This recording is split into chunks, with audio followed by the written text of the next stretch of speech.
Hello, welcome to 100 Days of Faith. In this episode, I want to talk about something very important that I've noticed over the years. Now, in the last video, I spoke about the mountain moving kind of faith that is a is a speaking faith. Now, this is like it, but I want to specifically zoom in on children parenting. Now, listen carefully. If you're a parent listening to this, the content of the words you speak to your children affects their future.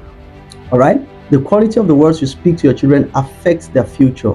I have noticed that a lot of people don't know the weight of their words. A lot of people do not know the weight of their words. So you see them speaking negatively over their children, and they're expecting those children to turn out well. Nothing happens just by chance. Nothing happens just by chance. Everything you're experiencing in your life right now, you spoke them at some point in your life. You spoke them.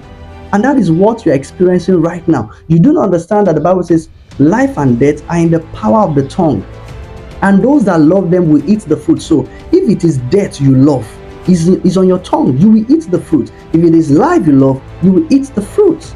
I remember, earlier this year, I think this month, and my kids were about to resume school. The Lord spoke to me specifically and said, lay hands on your children and speak words over them. And there were circumstances that happened that would have made them to not do well in school this particular term. But guess what? I called them and I laid hands on them and I was speaking words on them. You have the mind of Christ. You are taught of the Lord. I spoke words and released words to them. By the time I went to pick them from school in the afternoon, I was coming home and my first son was having a conversation with me. He said this word. He said, Daddy, he said, I am the best in my class. And he's not saying that to brag. He said that actually because because of his experience in the class that day.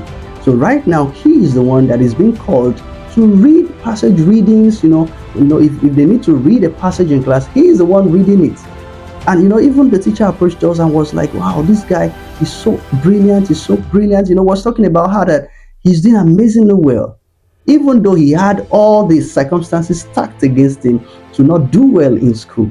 Listen, your children are turning out to become exactly what you are speaking over them. Stop speaking death over your children. Stop speaking negativity over your children. Speak what you want to see over your children. So I am very conscious of the things that I say to my kids because I understand that my words are framing their future. You can't keep speaking negativity over your children and you expect them to turn out well. They will turn out exactly the way you are speaking. Listen carefully. Even if your children are misbehaving or a particular child is misbehaving, keep speaking life over that child. The child will become what he says. I was listening to a great man of God, I think in the United States, and he said something. He said, I've forgotten the exact way he said it, but I will just paraphrase it. He said there was a day he was in the club or something. He said, and he was feeling a strong pull. He was still wayward then, so he was feeling a strong pull to leave the club and go back home. He said he picked up his phone and he called his mom and he said, Mom, stop praying. He knew that the mom was praying for him. And do you know what to say? I read about another man of God who was also running from his purpose to be a preacher and to serve the Lord. And do you know what the mother said? He was leaving home, running away from home, and the mother said, you will never be able to outrun my prayers. Listen, you are a parent. You are the one that the Lord has trusted with those children. Stop destroying their life by speaking negatively into their life. Speak positively about your children and they're going to turn out exactly as you say. So listen, if you see your children misbehaving, they are doing exactly what you have programmed them to do by your words. God bless you.